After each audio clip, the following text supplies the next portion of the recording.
So we have a detective that is embedded with the FBI on the Joint Terrorism Task Force, Corpus Christi Police Department detective. On February 6th, he was there at the FBI office when they received a phone tip about an individual here in Corpus Christi who the caller believed was planning a attack on police officers. The detective immediately gathered the information and shared that with our patrol officers. The details from the threat that came in over the phone, or the tip that came in over the phone, seemed very actionable and serious. And immediately the detective shared it with our officers who worked the downtown area. The individual in the threat was described as being homeless, hanging out at various shelters in the downtown area. The individual had made threats to replicate the Dallas attack on police officers by killing police officers, Corpus Christi police officers. The information from the tip was that he wanted to recreate that attack, the one that happened in 2016 in Dallas. In addition to the information that this individual planned this attack, was that the individual had recently purchased a AR-15 style pistol. So that information was immediately shared with our patrol officers, our bike officers, the officers that worked the downtown area, who were already familiar with this individual. They already kind of knew him, and they knew where to find him. And they went to a local homeless shelter, contacted him. When they went to contact him, he ran. They had to chase him down. He resisted. They were able to take him into custody, and during that arrest, they found a backpack that had an AR-15 rifle in it, along with, I believe, 2 loaded magazines and a box of ammunition. So the information proved to be very correct. And I know you mentioned on that first initial call, or getting that tip, that the description seemed to be actionable. Is it based off what they were saying over the phone? Was it based off them comparing it to that 2016 attack, or even the factor of them purchasing that rifle? Was all of that, a collective factor, or is there one tip that just made you all think, hey, this is going to possibly happen? I think it was a collection of the information. The tip, the information that came out in the tip, that this individual intended to attack police officers, shoot police officers, and in addition, that this individual had recently purchased a firearm to carry out that attack. That's what made it so serious. Generally, we don't get that specific information on tips. So it was very specific. It named the individual. It named where, it gave enough background information that we were able to verify that this person did exist and did frequent the area, the shelters in the uptown area, down around City Hall. And aside from the arrest, I know you all have been collaborating with also the FBI as well, and even getting information from the DA's office, but what are the extra steps that you all have taken in terms of apprehending this suspect and moving forward with this investigation? Well, apprehending him immediately, like I said, the detective, as soon as he had gathered the information from the tip, he felt it was very serious. This was Monday, I believe, on February 6th. I believe it was a Monday. He got the tip at about 10:30 in the morning. By 11:30, they had this individual in custody. He shared it with the people that he shared it with all the police officers on duty at the time, but additionally, he reached out to people that he felt like would know this individual and know where this officer frequented, or where this offender frequented, where they could find him. So, it was taken very seriously, very quickly. And then, of course, when the officers made contact with the individual, the information was verified. This individual had just recently purchased an AR-15, had a backpack with it. This individual had been in frequent contact with police officers. There were quite a few officers that knew him, and on a friendly, not a negative basis, I'll say that. They knew him. He had apparently intentionally tried to make those relationships so that he could get closer to officers. But at the same time, he was taking photos of our officers, apparently gathering intelligence on how to plan an attack on them. So you would consider him becoming and building that relationship and becoming close to them as part of his plan? Yes. Okay. Yeah. And we wanted to confirm, could you please identify, how is the police department identifying the suspect? We know that CCPD, when, they made information aware to the public that you used his first name and his middle name, or the name that he's identifying by, but the FBI has used Seth as the first name. I don't know if we're supposed to be saying the name, but how is CCPD identifying this suspect? We would like to confirm. When the tip came in, he was named. His name was given on the tip. That was part of the tip. Yeah, so what we're trying to find out is Sheriff's Office has this individual listed as she. FBI has identified this individual as a he. We have two different names. It appears as though this individual is transitioned. What is the correct name and what is the correct gender? Well, the name we have on the arrest warrant is Andrea Lozano Gregory, but he also goes by Seth. That was his given name, birth name.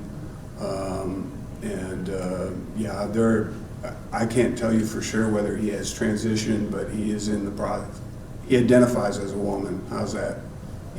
At this point in his life, he apparently identifies as a woman, but is biologically male.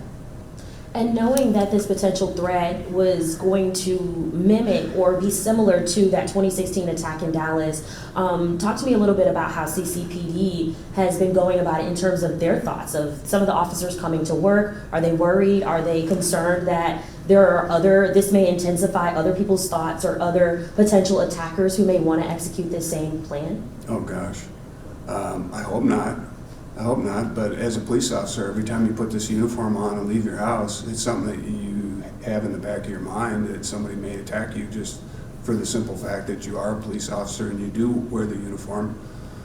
This one is certainly concerning because, like I said, not only had this individual made the threats, had the conversation, but had gone and taken several steps to actually carry out an attack. He had purchased a weapon. He had done apparently some surveillance and planning, and had discussed it over and over again with individuals. So we believe that we averted a serious attack that could have, led to some very, very tragic circumstances. Not only with us, but certainly. Anytime you have gunfire in a downtown area, you're going to have potential for civilian casualties that go along with it. So we believe this was an attack that was probably going to happen, and fortunately we were able to stop it before it did. Does this potential or this suspect have any other potential criminal record, any history with CCPD? I know you mentioned, aside from that relationship building that they were already trying to accumulate, what is their criminal history? Sure, I can't comment on criminal history, but like I said, the officers were familiar with them. Officers that work these areas around the homeless shelters and areas that are frequent, and they become very familiar with the different people that hang out there. That's just part of their job, and it's not necessarily a negative thing. The officers just get to know these people because they're in that area all the time, and that's kind of the what I've been told is that this individual was a frequent person in that area, and they got to know him, but not necessarily in a negative way, not with all of them. And now knowing that this has happened, how is CCPD and also the FBI and other law enforcement that you're collaborating with, what's your next steps in terms of handling a situation like this for the future? Hopefully it doesn't happen, but are you executing more, having more officers out? Are you executing a new plan to mitigate situations like this before they happen? What's the future look like? Well, the future, I mean, this is a great example of what, having a strong partnership with the FBI and all our local federal partners. I mean, we have very good relationships with them. This is a perfect example of it. The information came in and we acted on it. We worked alongside our FBI partners. We acted on it immediately. We were able to get this individual into custody within a matter of an hour before anything tragic happened. At the same time, this case is still an ongoing case. We did obtain the warrant for terroristic threats against the law enforcement under the state charges, but it's still under investigation with the potential that there may be federal charges filed, later on down the line.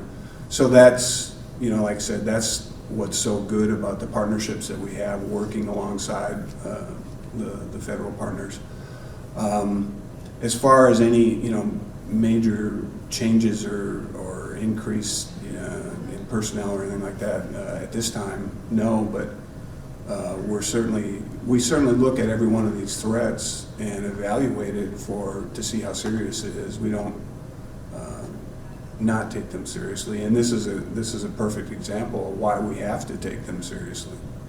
And my last question, for community members who have seen our web article or our news article about the information yesterday, we're going to update them with some of the information you've provided today. Mm-hmm. What words of reassurance or just to kind of ease their minds of people who will see this and may be concerned that this was a potential attack and this could have happened, but thankfully you all were able to mitigate that situation? Yeah, I would say, if you have information or you know of somebody that is making threats against anybody, whether it's law enforcement or whether it's any individual, and it seems like there's a basis for those threats, we want to hear about it. Call the police, call the FBI, call somebody, tell them about it. Don't wait until something tragic happens to share that information. That would be my message. And then, like I said, I mean, in this case, we had a detective that worked, with our FBI task force that did a great job in just a short period of time, recognized how serious this was, and took the steps to keep it from happening. I'm gonna piggyback off that because that was one of my questions: is how integral clearly this tip was, right? And we see something, say something. Mm-hmm. How important was that tip ultimately in preventing a potential tragedy? Oh, it was crucial. It was critical. Without the tip,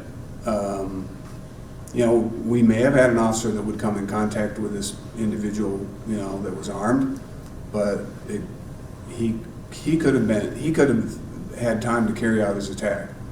We disrupted his plan by acting as quickly as we did. But if nobody had called us in and we didn't know about what this individual was planning, that would have given him more time and allowed him to be more comfortable in carrying out the attack. So you can't predict the future, but this one had the earmarks of something really tragic all over it. If we hadn't done what we did. I think the primary question that everybody has is why? Why, and it's probably the hardest question for you to answer, because if you look back, years ago, the brother and this individual were runaways, right? Brother's currently in custody, no bail on family violence charges, violating protective orders. Have you had any indication as to why this individual would be so angry with the police that they would want to commit this act? No, I don't. That's far beyond my ability to figure out why they would plan this attack. I have no idea.